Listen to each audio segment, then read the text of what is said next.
Hi everyone, this is Kali S. von Kreatives Leben, and today I would like to introduce you to Dina Wakley's Media Art Journal. It's quite an interesting journal, and I think it's worthwhile looking at it to see whether it's interesting for you. I'm going to give you some of my experiences based on the last, I think, 6 months. I bought it shortly after she introduced it. Because I was interested. I thought it would be something different, and it definitely is. And I hope it will help you make a decision whether this is the art journal for you. So I'm going to give you my own opinion, but I will try to be as neutral as possible, just to give you some ideas whether it makes sense for you to buy it.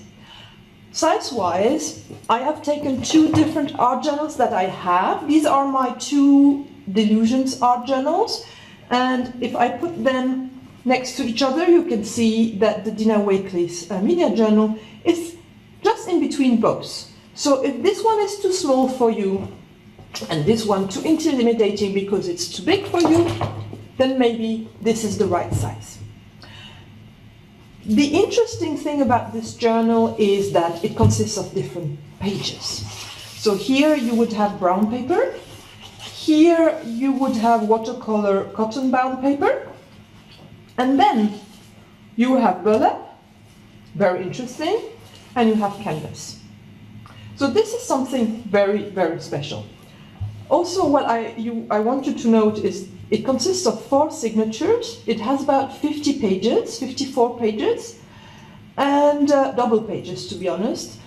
And you see I have already filled 1/4 of my book, and it's already very thick.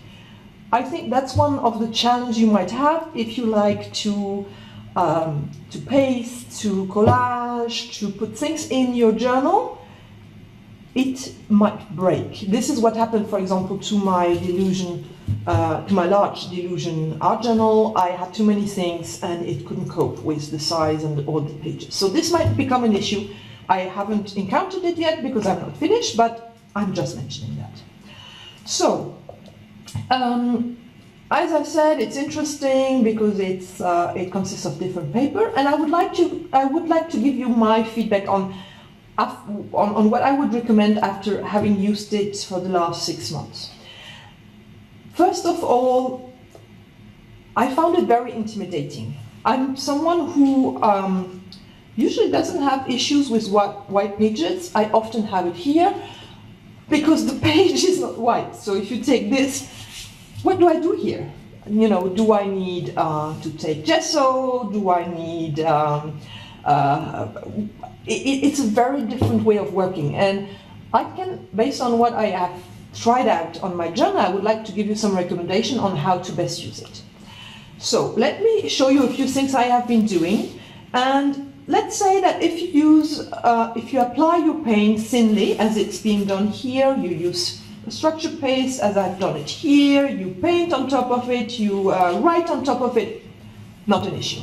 Here also, what you can do is just collage, and I think that's the best you can do with this page. It's really, in general, in the whole book, I have found my collages usually the best, providing the best results. And it's interesting, you know, it's burlap, and you put paper on top of it, and old textbook paper and postcards, and so for me, I like that. I found that very interesting.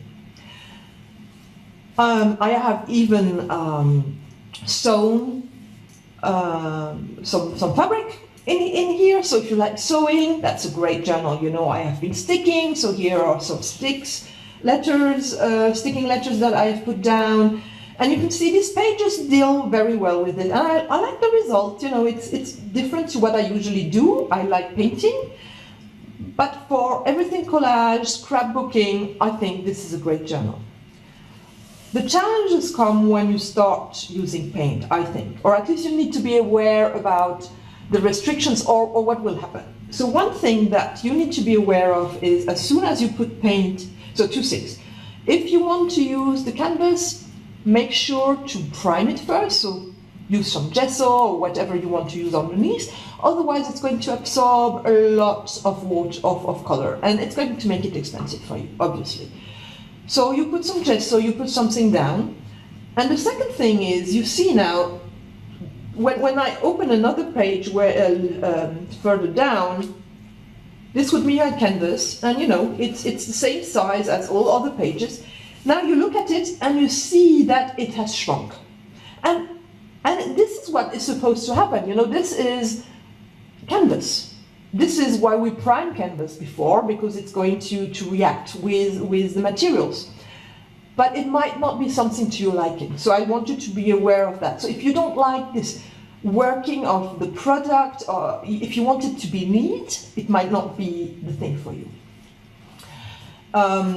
So that's one thing. And then this next page shows you already one of the issues. It's not the worst page that I have, but it's one of the pages where I can see the issue.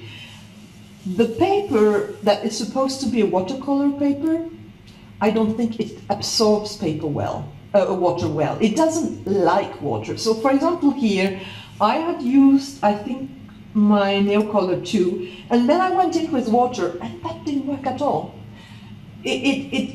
It's all bumpy, it warped, and I didn't like that. And I'm surprised because when I saw Dina using it, she basically used it with a scribble stick. So obviously I didn't use scribble sticks, I don't have scribble sticks, I have nail color tools, but the principle is similar, you know, it's a crayon and then you activate it with water if you want, and this is exactly what I did, and the paper didn't like that very much.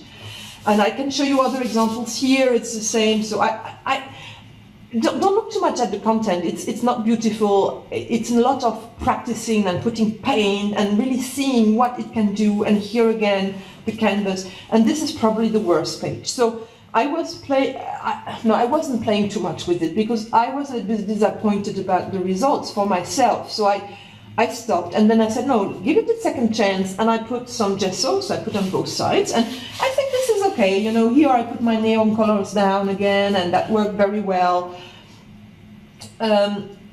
Here I did also neon colors, and as soon as I went in with the water, warping. Well, I think it does well, and here it doesn't show because of the water that I used on the other side. Now everything is warped, but anything collage, here I didn't do anything, I just stapled some paper, I think that's Tim Holtz paper, on top, and that goes very well, you know, it's different, it's a different look to what you usually get in your art journal, so I love that. That's, for example, a page I also love. I love the composition, I love how, you know, the burlap is a very nice background. I have put some paint in the background. I don't know if you can see that, some copper, and that's wonderful. I mean, copper with the burlap is a great combination. So if you like collage, if you like playing around with tissue, with fabric, with paper, with different structures, I think it's great. Here again, I used the mermaid markers. That paper doesn't like mermaid markers at all. The brown paper actually I like very much. I think from all paper, so I like the burlap, but I'm very intimidated by it because I don't know what to do with it. I love the brown paper because I love the structure. I think it's very different, it's wonderful, and something I tried here that it does wonderfully. So if you want to write with a white pen, that goes well. Here I had to change my pen, that's why this one it doesn't look as nice. But I use my Luminance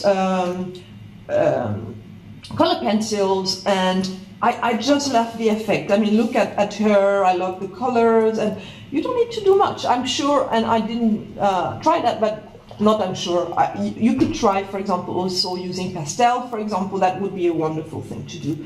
Here, I did some watercolors, and I think this went okay. It's not too bad, but again, issues that I had, and you don't see it here, is that the color seeps through, and that's a hard one.